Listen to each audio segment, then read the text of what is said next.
In 1956, a judge passed an order that made it illegal for the University of Alabama to deny entry to students based on race.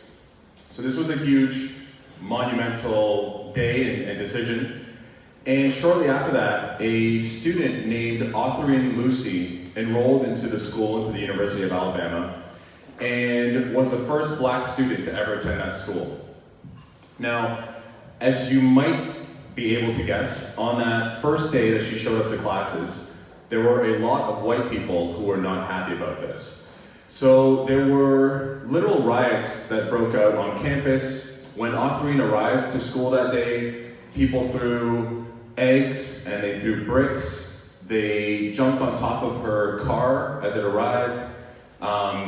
There were some Ku Klux Klan members that ended up showing up and they burnt crosses. It was a real crazy event. And this happened for 3 days. So Autherine Lucy, on the third day of school, the trustees and the administration decided, of course, they had to do something because it was just, the violence was getting worse and worse. What do you think they did? They expelled Autherine Lucy. Yeah. So, this event led to headlines in a newspaper, and the following day after Autherine was removed from school, the headlines in the newspaper were, "Things are quiet in Tuscaloosa today. There is peace on the campus of the University of Alabama." This led Martin Luther King to write a sermon called "When Peace Becomes Obnoxious." And this quote is, for me, one of the strongest quotes from that sermon. And it says, "Peace is not merely the absence of tension, it is the presence of justice." And from this grew this concept of negative peace. So negative peace simply refers to a situation where there isn't physical violence present at that moment. So on that day that Autherine Lucy was expelled and the riots stopped, sure, things were, not violent at that point in that campus. But peace at the cost of justice is what is referred to as negative peace. So creating a positive peace can be really difficult, and it can be really messy, and it can involve disrupting that negative peace. Martin Luther King was arrested and jailed numerous times for disrupting the peace. And just as negative peace and positive peace are often confused, so are these two words. Sorry for the color choice, I realized it wasn't the best one, I should have gone with white. Non-violence and nonviolence as one word. Visually, it's very easy to see the difference between those two words, right? There's a hyphen in one of them. Just out of curiosity, by show of hands, how many people here are actually aware of the difference between these two words? Non-violence and nonviolence is one word. The show of hands. So, a few people. The first word, non-violence, essentially just means not violent, right? So if I'm walking around, vegan camp out, and I'm not punching people in the face, I'm being not violent, right? Good for me. Non-violence as one word, and from now on in this talk, every time I say non-violence, I'll be referring to the second version of that word, is the active prevention of violence. So there's a different concept there.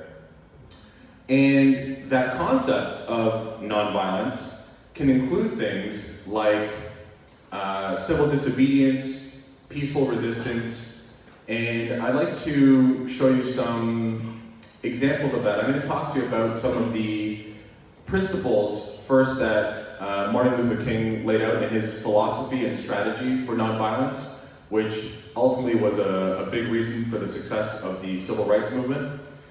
And then I'm going to show you some examples as well from the animal rights movement and how we've used these principles to make some wins within animal rights. So these are the 6 principles of Kingian nonviolence. The first one is, nonviolence is a way of life for courageous people.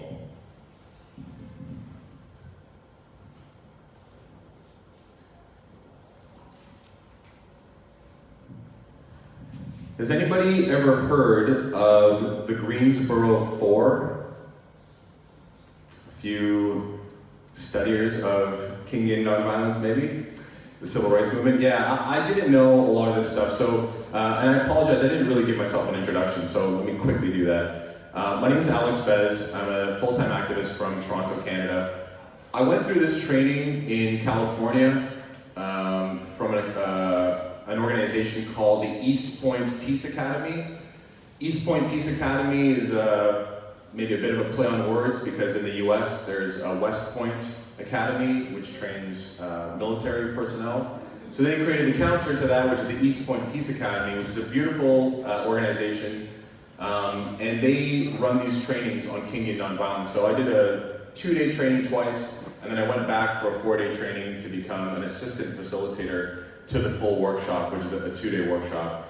If you ever get the opportunity to take this from any of the certified trainers, please do. It's perhaps the best training that I've received in my life, and definitely the most relevant that I've received as in my, I guess, career as an activist.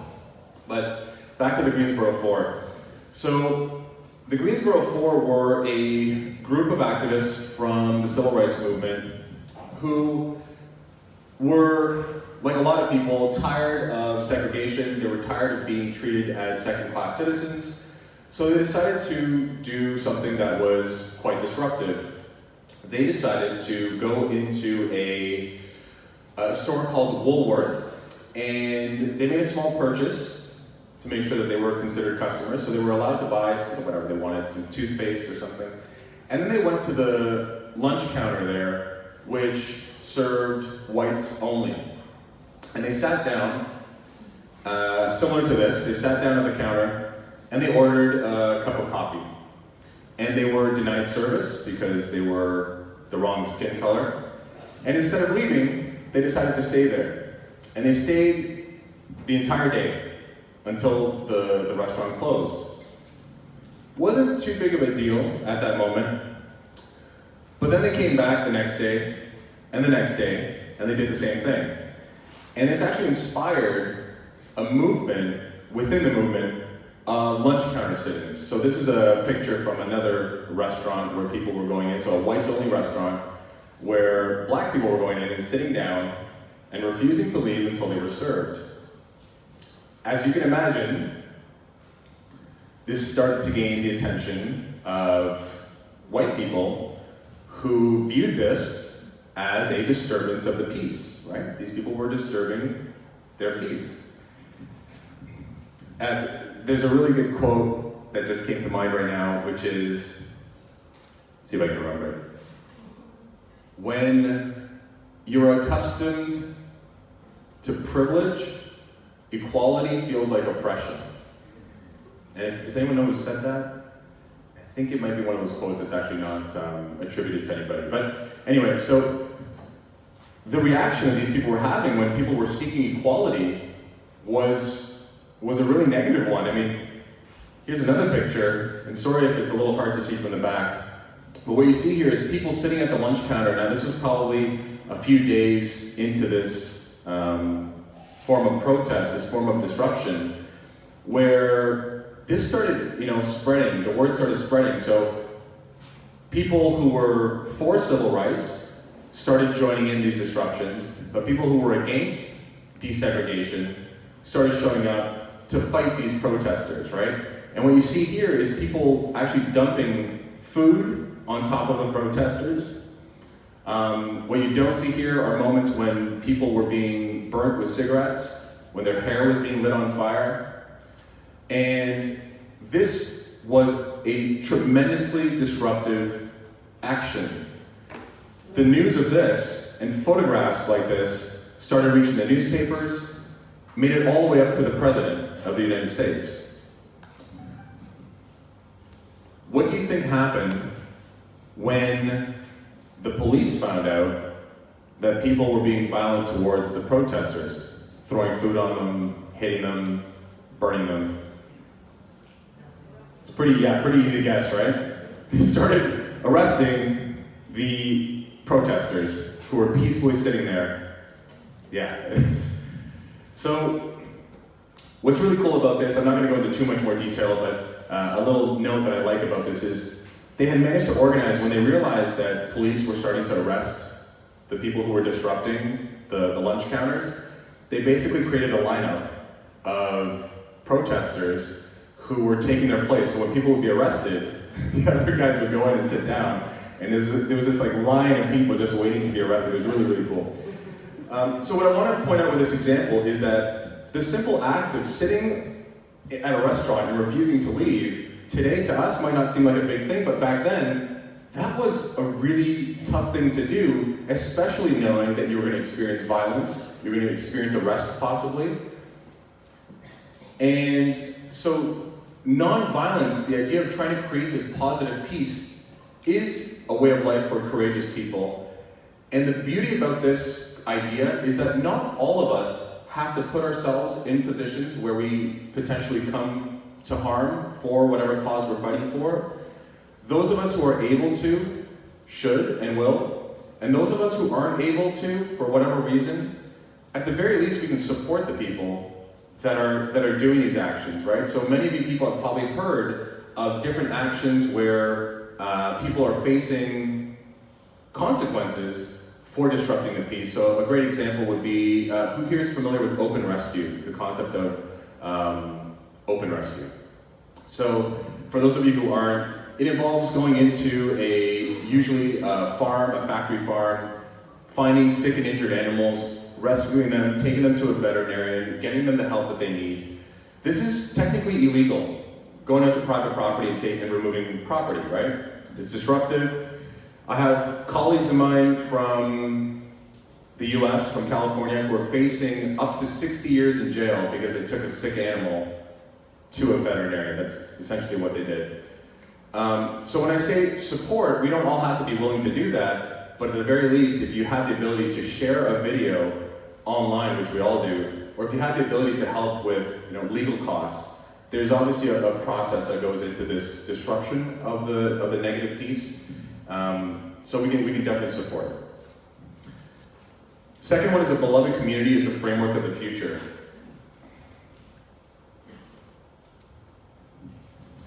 These are three different types of love that the Greeks referred to, and I'll just go through them really, really quickly. So eros is the erotic love. It's kind of the primal instinct that we have to procreate. We talked about that the other day. Filial love is more like a brotherly love, so the love that you have between friends.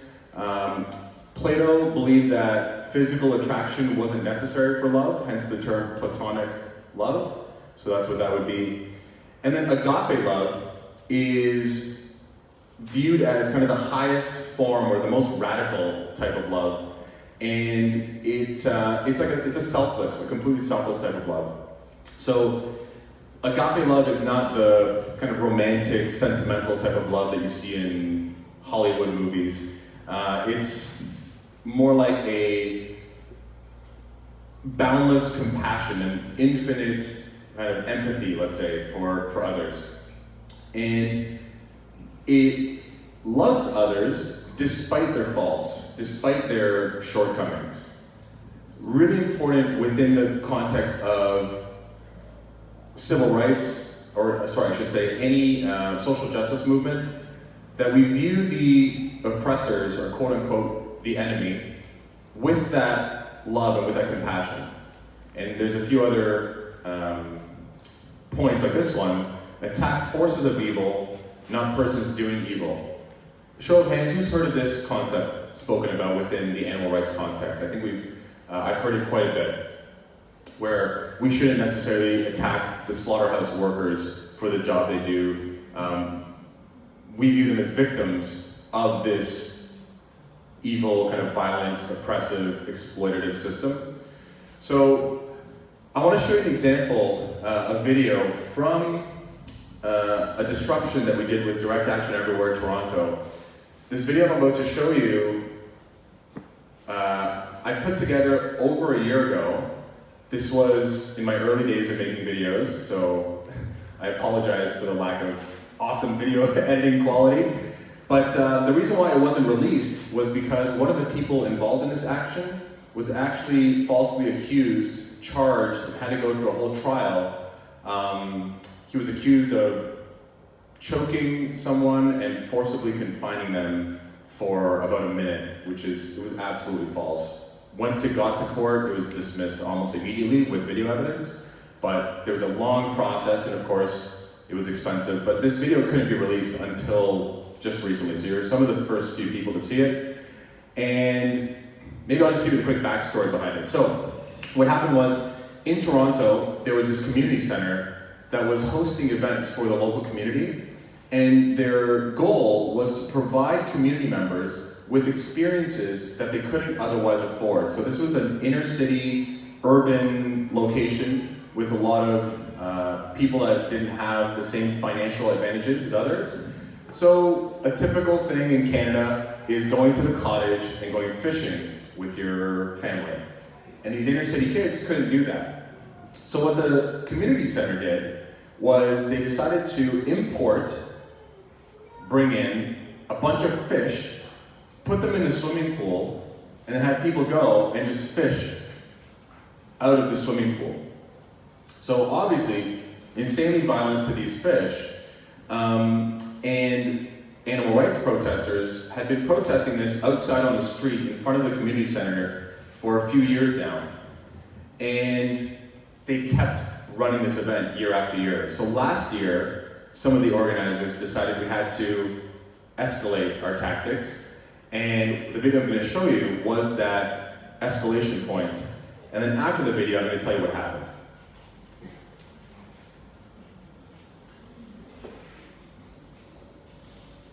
They're fishing, and I think that is not very nice. Don't kill fish. Do you understand that? To do that? That is called violence.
your children, okay? By being compassionate and not No, to you're setting a bad example for you. By teaching them not to kill, and life is not ours to take. Listen, you're not going to stop this whole world, okay? You're not going to stop I'm it. gonna try. It's burning. I've got a kid who I want to live in a better world, and I'm going to keep it up. You know what's going to happen? After you're all gone, I'm all gone. Everybody, you're not going to change the world. It's going to be the same, the bottom line. So we should give up? Yes, you need to give up.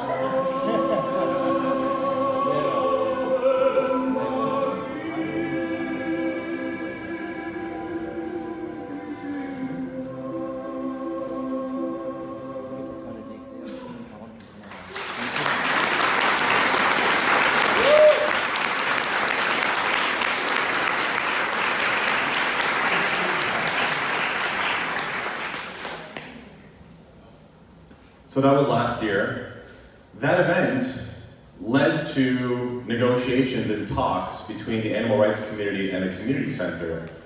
And when we started trying to figure out why it was so important to them that they held this event, they told us what I told you, which is they wanted to provide opportunities for the community members that they wouldn't otherwise have, which was a beautiful reason for doing what they were doing. They just didn't get the violence involved in that, right? What they agreed to do now is that we're going to still offer the community an opportunity to do events that they can't normally do, except we're going to take kids from that community to a sanctuary so that they can meet animals from the food industry.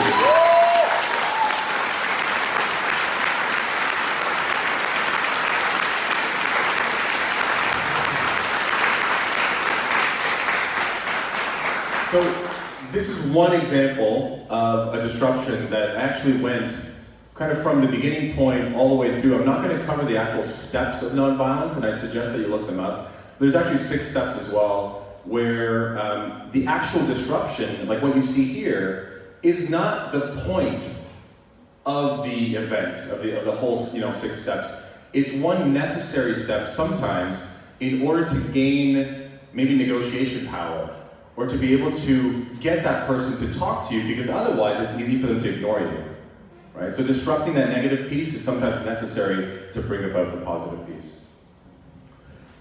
The 4th one is accept suffering without retaliation for the sake of the cause to achieve the goal.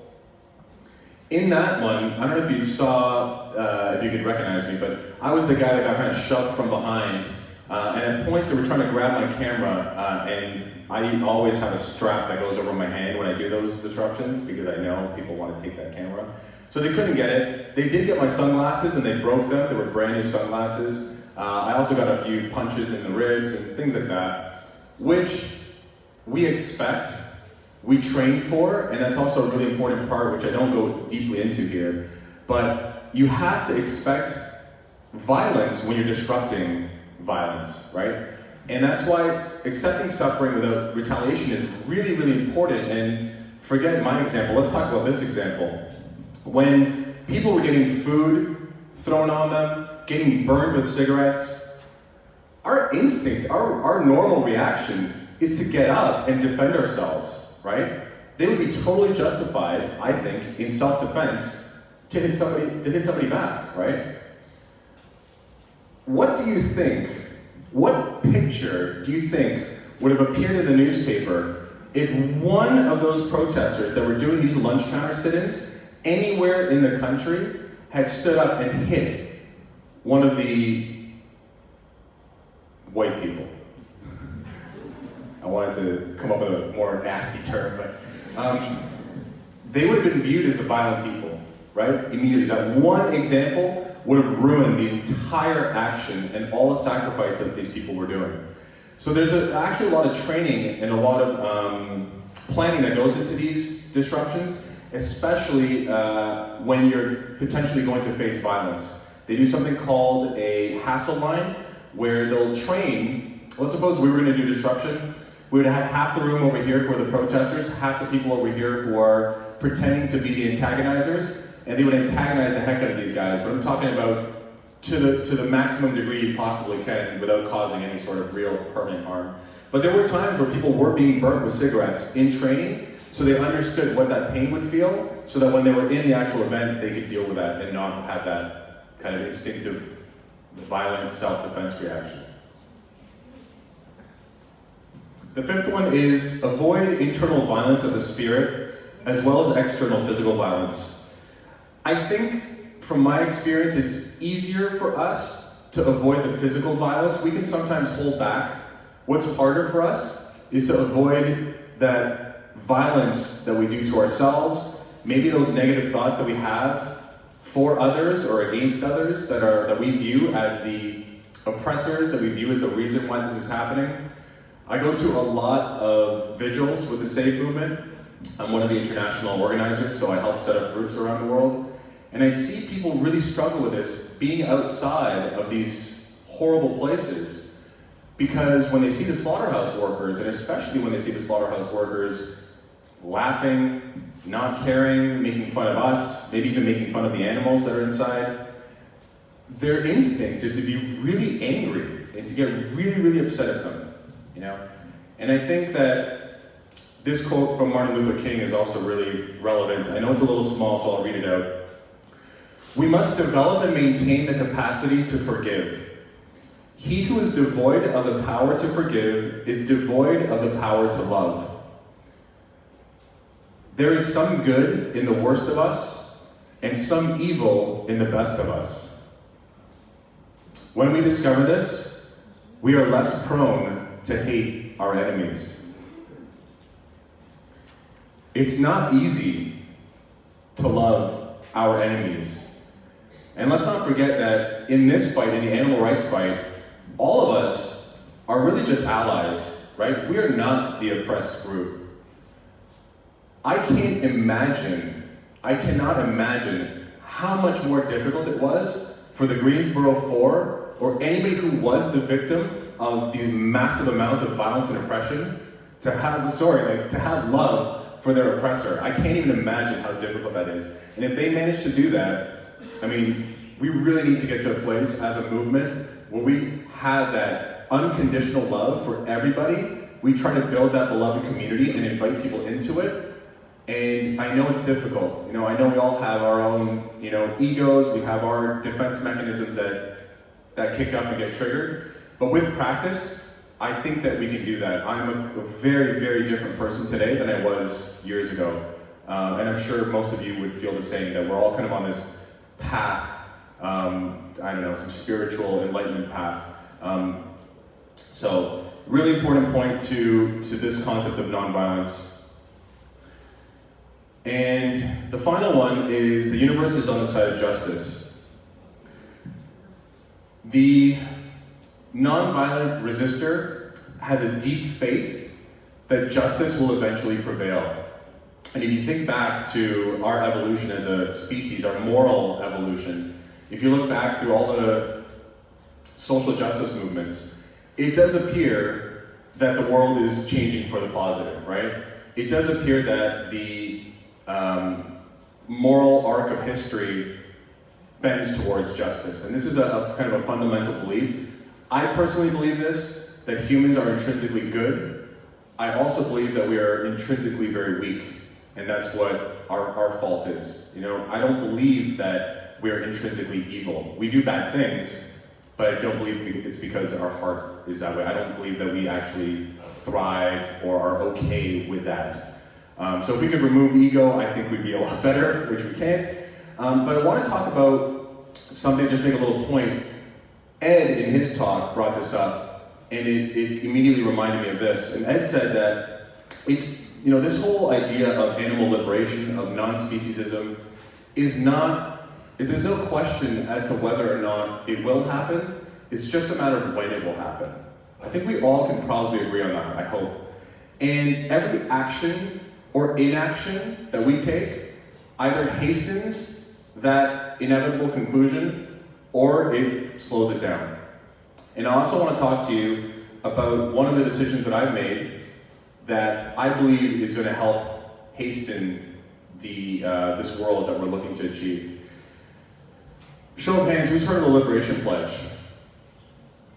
Okay, quite a few.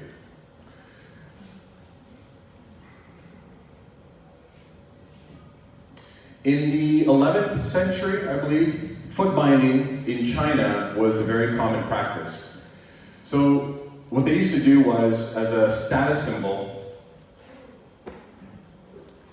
they used to bind women's feet.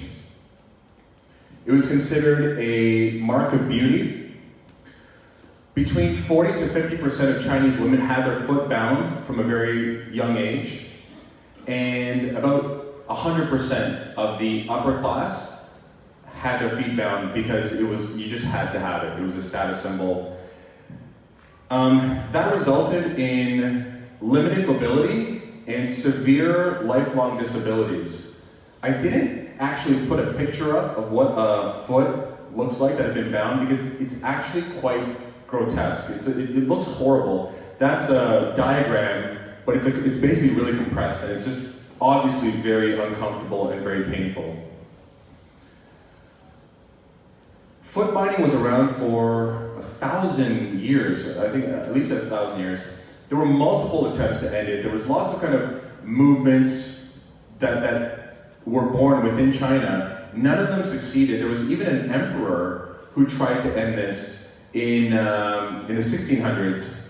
It was only until the early 20th century that this horrible practice actually started ending. And the reason why was there was a grassroots movement that started the anti-foot binding campaign. What they did was they came up with a pledge. And the pledge was this. They pledged, so those parents who had daughters publicly pledged in front of their friends, family, communities, that they would not bind their daughters' feet. And families who had males publicly vowed to refuse to let their sons marry women who had bound feet. Shortly after that, 95% of girls born after 1910 had unbound feet. I tell that story because I believe that this is where the Liberation Pledge was modeled after. So the Liberation Pledge, which is, you see kind of the little fork in the bottom right-hand corner. If you see anyone, if you have one, just put it up in the air. It's a fork on your wrist. You can see a couple people at the back there, a couple people that have a fork. That is the symbol of animal rights activists who have taken the Liberation Pledge. And essentially, it's a clear stand against injustice. What it is three things. Sorry, I'll talk about this. I don't remember if I put it in a slide, but it's three things. One, it is a public refusal to eat animals and animal products. The second one is it's a public refusal to sit at the same table where products of violence are being served. And the third one is to encourage other people to do the same. It is a direct opposition to the brutal and violent system that we know as speciesism, carnism. It shows a deep respect for the victims of violence whose bodies are being served, which is so normal in society today. It's also a symbol of solidarity, so the fork is a symbol of solidarity with those who are also opposed to this violence. And for me, I just want to talk about the idea of being ethically consistent. And I want to juxtapose that with the concept that Melanie Joy and Tobias talk about, which is being right versus being effective. So first I want to talk about the ethically consistent part.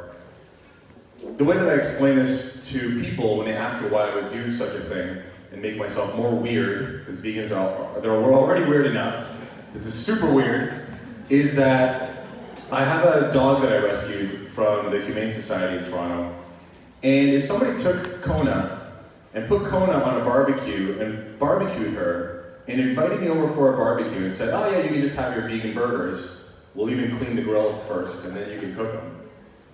I would not participate in that barbecue. So why am I participating in that when it's another animal? You know, we use this argument all the time, right? When we're talking to non-vegans, we talk about what's the difference between a dog and a cow? I thought about that, and I was like, why am I sitting here when the body of an animal who suffered and was tortured and was killed unnecessarily, why am I sitting here with that? So that was one reason to make the pledge. But I also believe in being effective over being right. So even though I had that part there, I think most people can agree that yes, that's ethically consistent to act that way. The other part is it effective? Am I doing the animals justice by doing that? Or am I doing them a disservice? Am I actually harming, the movement or veganism?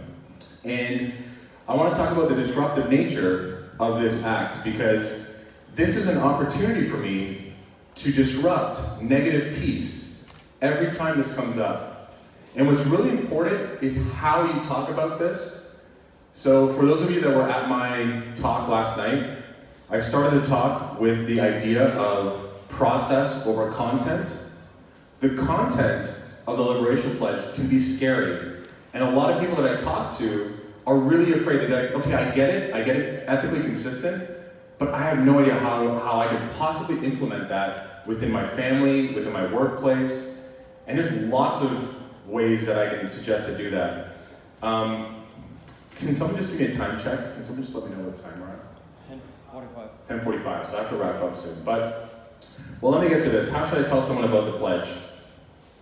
I'm going to tell you guys, I'll just give you an example, maybe to keep it quick and easy. I'll tell you how I would tell my family about the pledge. Now, my family, I'm fortunate, all of our meals are all vegan now, so I don't have to worry too much about it, but this is how I would tell a non-vegan family about the pledge. First of all, I would make a very specific event of this. I wouldn't just do this on a whim or sporadically or spontaneously. I would say, hey Mom or Dad, I need to talk to you about something really important to me. Can we go out for dinner? Can we have a coffee? And I would make an event of this talk. And I would tell them, I'm telling my Mom, you know that I do a lot of work in animal rights. Obviously, I went vegan a while ago. And I do work that takes me to vigils, to slaughterhouses. I've actually done investigations. I've gone into slaughterhouses. I've filmed animals being stabbed in the throat. And again, this is a personal story, so you tell your personal story. But I've seen these horrible things, and I'm really struggling right now because when I sit down at the table and I see my friends, or anybody for that matter, eating the bodies of these animals, it really hurts me because I don't see meat anymore. I see the animals that I met inside of that slaughterhouse begging for their lives, and I can't possibly enjoy my food when I'm sitting here next to that. And I want your help or your advice or your guidance to help me deal with that, because here's one thing that I've decided, and I've decided that in the work that I do to help animals, I go through a lot of suffering. I willingly suffer, and I'm okay with that. But when I'm with my friends and family, which to me is the most beautiful time, it's the most cherished time that I have, I want to make sure that I'm happy. And I'm suffering right now in silence, and I don't want to always burden you guys with talking about this, because I get it, you guys aren't vegan, and I'm not asking you to go vegan. But what I need from you is your support, that when I'm around you, I don't have to be subjected to this violence, because I just can't, and I made that decision. So would you support me in, and I'm happy to help if, I can help cook, I can bring meals, I can do whatever it takes, but I want to enjoy that time that I have with you, and I can't be around those products anymore. That's how I would tell my parents about that pledge. And hopefully that would inspire not a defense reaction from them, which I think a lot of people are worried about. It would hopefully inspire understanding from my parents, and hopefully a deeper understanding of how serious this issue is for me. And what I've realized is that when I talk to people about this, and it's pretty much similar how I talk about it when I talk to anybody, I tell them my experience, I tell them how badly it hurts. I've never, in a year and a half of practicing this pledge, ever had somebody say that I'm an asshole, that I'm preachy, that I'm judgy.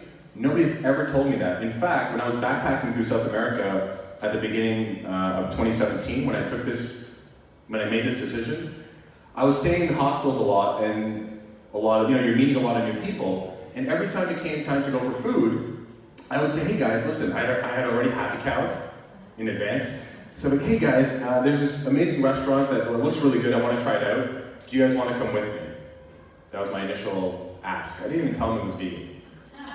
If they came, great, I would tell them on the way, whatever. But if they said, you know what, we really wanted to go to this meat place, I would say, hey, something you guys don't know about me is that I work in animal rights, I do investigative work, I see how animals are treated in that industry, and it just bothers me, it just hurts me to go into those places, in those restaurants where they serve animals. So if you guys want, I'm gonna try this vegan place, it looks great, they have vegan burgers, and if not, that's totally cool, I'll go eat by myself, and then we can maybe meet up later. And in 6 months of backpacking, when I gave that little talk, not once did anyone ever let me eat by myself. They always said, oh, wow, okay, well, sure, we'll go with you then. And it wasn't that big of a deal to them. Now, you better believe the topic of veganism came up, and they were really curious about the work that I was doing. But we were having this talk now over vegan meals or vegan hamburgers, which they loved, and it was a lot easier for them to make that connection and that defense mechanism that it didn't get kicked up because they were in the process of consuming those products of violence, which I was trying to get them to understand maybe we shouldn't be. So that's the pledge. Personal story, my experience and awareness of violence, how I feel affected by being around violence, and then focus on the relationship that you have with that person, stress how important that is to you, and make sure that this actually turns into an inclusive type of movement where you're inviting people to join you in meals that don't include violence, not, and this is really important, not that you're excluding yourself. So this pledge does nothing, or does very little, I should say, if we don't publicly voice this, if we don't feel comfortable speaking about it, because the nature of this pledge is that it's disruptive, right? It's disrupting that negative piece in a really non-violent, loving, understanding manner. Thank you.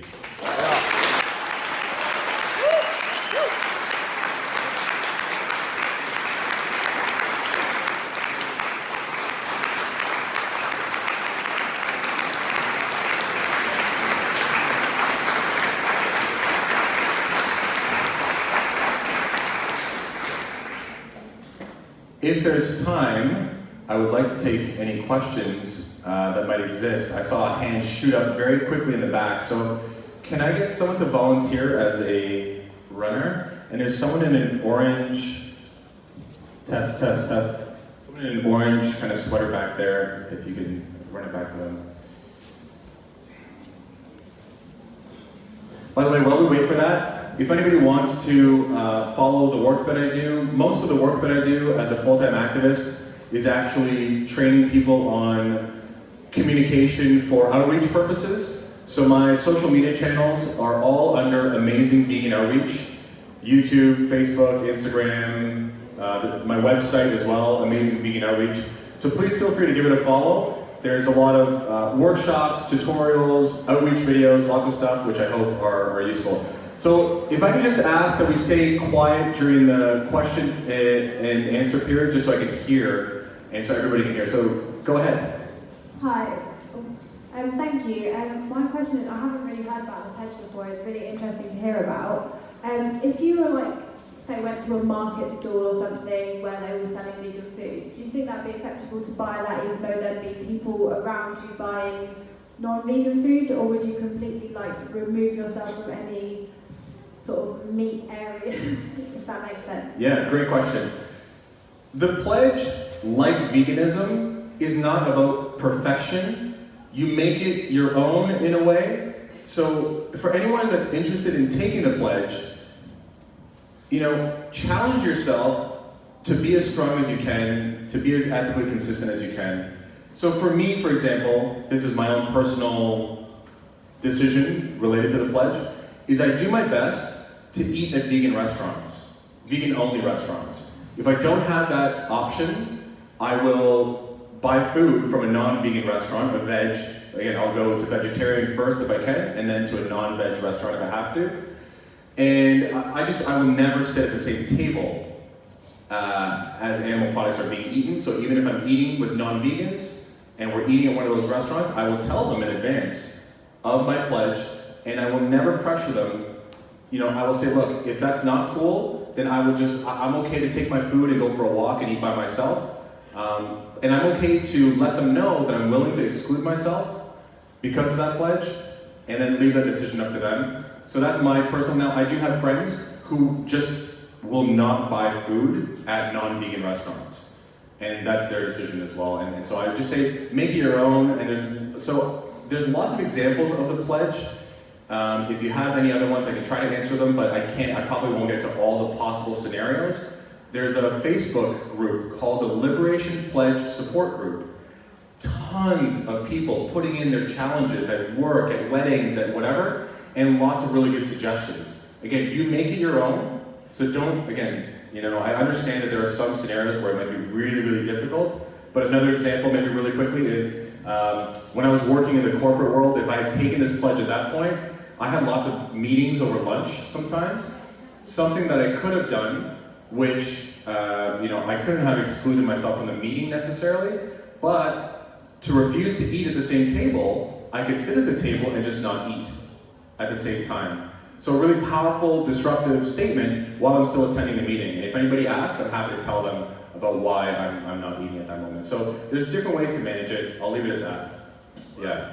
I see a question back there. Sorry for the microphone runner. Oh, it's not too far. Hi, amazing talk, thank you. I just wanted to ask, is there like a book that kind of encapsulate or sums up the teachings of Martin Luther King? Is obviously a very learned guy and got lots of stuff, but is there one book that someone could read that would kind of get you up to speed on this as quickly as possible? My best suggestion would be to visit the East Point Peace Academy website. I don't know exactly what it is. It's probably like eastpointpeaceacademy.org, but if you Google search it, it'll come up. And they have an extensive reading list on Kingian nonviolence, Gandhian nonviolence, so tons of resources on there. Yeah. There's a book that I'm come up maybe halfway through called This is an Uprising, which is one book, but there may be others, and there may be better ones. Yeah. Over here in the rainbow sleeve, best way I can describe it. And by the way, for any organizers, Andrew, if I need to stop, just tell me. I'll keep going until you shut me down. Hi. So, as someone that's under 18, obviously I live under my parents' roof, and obviously I want to respect everything they do, and I'm already not going against what I've been brought up with the beliefs of after going vegan. But if I took the pledge, personally, my stepdad already calls me stupid for being vegan because he votes UKIP. So we don't really get along. But I don't get how obviously someone could, but out of respect for parents and family, and well-being at sixth form as well, unless I completely isolate myself, I'm the only vegan in my sixth form. So how would I go about actually taking out the pledge and living through with it in my day-to-day life? Yeah, good question. And a difficult one. So I'll go back to a few concepts that we just talked about. So one is nonviolence, and this is definitely a nonviolent act, a disruptive act of that negative piece. It is for courageous people. It is not an easy thing to do to further exclude yourself or to make yourself appear even weirder. That being said, the reason why I'm okay with it is because I feel that I can communicate that decision effectively. And I feel that I can communicate it where people don't feel judged. And if people don't feel judged, they're more likely to, at very least, just understand your point of view. So from a strategical perspective, I would suggest if your dad is the one that's harder on you and really more close to it, is talk to your mom. Take her aside individually, go for dinner with her, and talk to her about the challenges that you're facing. I'm surprised this didn't happen today, because every time I talk about how I speak about the pledge, I actually start crying.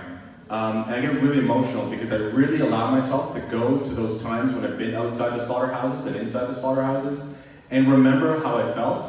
And I make sure that the person I'm speaking with whom I'm speaking, grammatically correct, feels that. It's about feeling, it's not about anything more than that. So they feel where I'm coming from, they're more likely to understand why I made that decision. And that maybe takes practice. I'd suggest looking up things like nonviolent communication. Some of the stuff that I teach in my outreach workshops are all about kind of value-based communication. So just understanding how to talk about it, I think makes it a lot easier to do. That's the only, and practice it and try it out. You can always test it out too. I didn't actually put the fork on my wrist until about 5 months after I made the decision to start practicing it. I kind of wanted to test it out. And what I realized was it was actually more effective. I wasn't losing opportunities to talk about veganism, I was actually creating more effective opportunities to talk about veganism. People were way more receptive to the message in these environments, so that was my experience. Yeah. I see a hand over there. Sorry, I'm just kind of going with wherever my eyes go, so right on the edge there.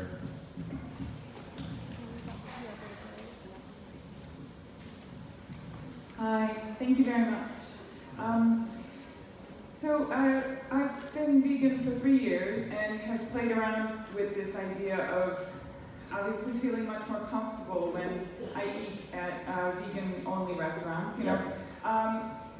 But there are times when, you know, friends or family, you know, want to go to non-vegan restaurants, and I always sort of tell myself, well, at least, you know, I'm showing that there's a demand for vegan food in non-vegan restaurants, and I wondered your thoughts on that, because I think there are people who figure, well, you know, actually it's not necessarily a bad thing to go to non-vegan restaurants and show and create more of a demand, and I just wonder how that works with the pledge. Yeah, that's a really, really common question and a really common, I think, topic that comes up with this. People ask me, like, would you willingly support non-vegan restaurants and vegan options? You know, for me, this is my personal way of looking at it. I would rather, if I had the choice, support the vegan option in the vegan restaurant. I would rather support a fully vegan business because I believe that there are vegan curious people and maybe vegans who are not liberation pledgers or, you know, whatever, who will still buy those products. So I don't feel a personal responsibility to support those businesses. In fact, I feel more of a responsibility to support the fully vegan businesses. So I mean, that's my answer. Is I wouldn't say anything's wrong. It just, you have to decide, you know, who you'd rather support. And I think there's also, I will talk about the selfish. There's also a selfish benefit to the pledge, and it's that for the last, how long did I say it's been? Well, it's been over a year and a half now. I haven't had to ever sit at a table with animal products, so I'm never thinking about that when I'm eating. I've enjoyed every meal. I've never been stressed out, and I need that time. Joshua Entis, for those of you who were here for his talk, for the kind of sustainability as an activist, the self-care thing. This is a part of self-care for me as well. I can enjoy every meal and not have to worry about that. So there's a selfish benefit. I'll also tell you a really quick selfish benefit. When I fly, because I travel a lot for animal rights, I always, when I go to check in at the airline, I always ask, I say, listen, I tell them about the pledge, and I say, listen, I have a really weird job, and I have a really weird request for you, which you've never heard. And they're always curious about it. And I tell them what I do, I tell them what I've seen really quickly, and I tell them that when I'm on a plane, I kind of feel trapped because I'm in such close proximity to someone who's eating animal products, and to me, it just triggers those memories of slaughterhouses. So I say, is there any way you can accommodate me on this plane where I don't have to sit next to someone who's going to be eating meat? And what's happened more than once, a few times now, is I've gotten full rows to myself flying from North America to Europe, so I can lie down and get a nice nap on the plane. So,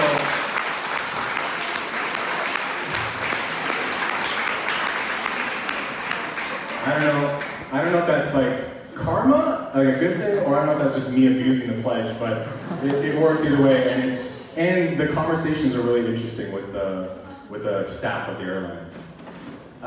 Maybe I'll take one more question. Is that okay, Andrew? Yeah, go for it. Yeah? Okay. Okay. So I'm just gonna go to this side of the room here, since I was just over here. Sorry. Oh, right there. Hi, thank you very much. Right, so we've got a vegan business, plant-based, and recently there was a cheese festival, like an actual dairy cheese festival, and I said, if I can really have a successful stall just doing vegan cheese, and I didn't say vegan whatsoever, I was like, I'm going to fool these guys. And we had cashew cheese, all handcrafted, all the buzzwords included. Yeah. And it was really surprising to see the rows. You're like, I've never seen this before. Like, yes, cashew cheese, blah, blah, blah, blah, blah. But ever since then, I felt like, how do I feel about being in the likes of, say, a food festival or a street food festival with like loads of meat, barbecues, cheese, everything. I kind of feel in like a limbo area right now because I don't know where to go full, like, no, be vegan, 100% vegan festivals, or do I go with, do I really want to inspire those people to try new things? Because I find that it's really hard. Some people say, well, I know the information here, you're just preaching, or do I go with, this is what you're missing, or you haven't even tried this, try this now. Do you know, I feel like I'm in that place right now because I've only been vegan for a few years now, and I feel like I really want to inspire in a peaceful way that I want to inspire with food, because I think food is a huge connection to too many people because you just can't see it and you don't have the knowledge. 100%. Yeah. So, do you feel an ethical issue for you if you have your vegan stall in a non-vegan fair? There's been times where I've worked in hospitality for years, and I'll see another stall, they're like, oh, I'm doing a crazy vegan thing, yeah, I might pop over later on, and I'm like, okay, cool. And it's almost like I feel thrived upon it. I'm like, yeah, I'm going to do this, and I'm going to make a point that we can do something incredible and just actively promote veganism in a way that should be. I mean, if you're okay with it, I think you should continue doing that. I mean, the fact of having a non-dairy cheese stand in a dairy festival is disruptive on its own, and I don't see it. I love it. I mean, yeah, food is important. People come to veganism through different ways, right? So I don't see any problem with that. I don't see that as being in opposition to or any issue with the pledge. I mean, you're definitely not supporting violence in that scenario. You're not condoning it, right? We've heard the terms or the phrase "silence is complicity." I mean, that's kind of how I felt when I was sitting at those tables. And I don't want to be always talking about this when I'm having a meal, but yet I was kind of forced to be silent. So this is my way of avoiding that complicity and silence, but still, again, inviting people genuinely to join me for nonviolent meals. So I don't see a problem with it. Thank you. Thank you for what you're doing. It's amazing.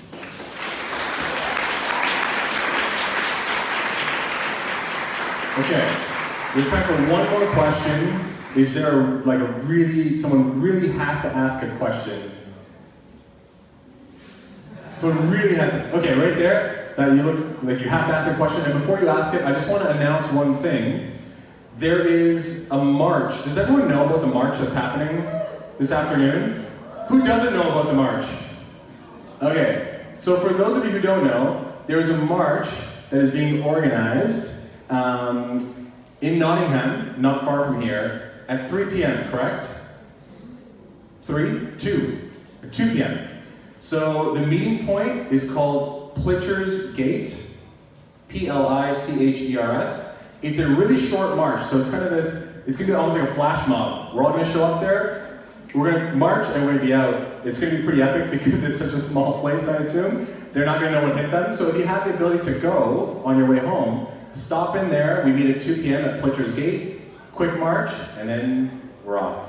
So thank you for organizing that.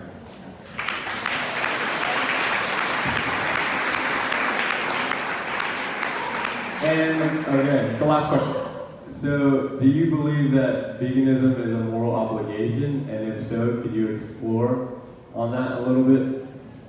Do I believe veganism is a moral obligation? Yeah. I think a lot of people throughout this camp out have said this. I used to believe that veganism was the moral baseline. I don't believe that anymore. I believe that activism is. So I think that we should actively be preventing harm to others. We should be fighting for the world that we want. So,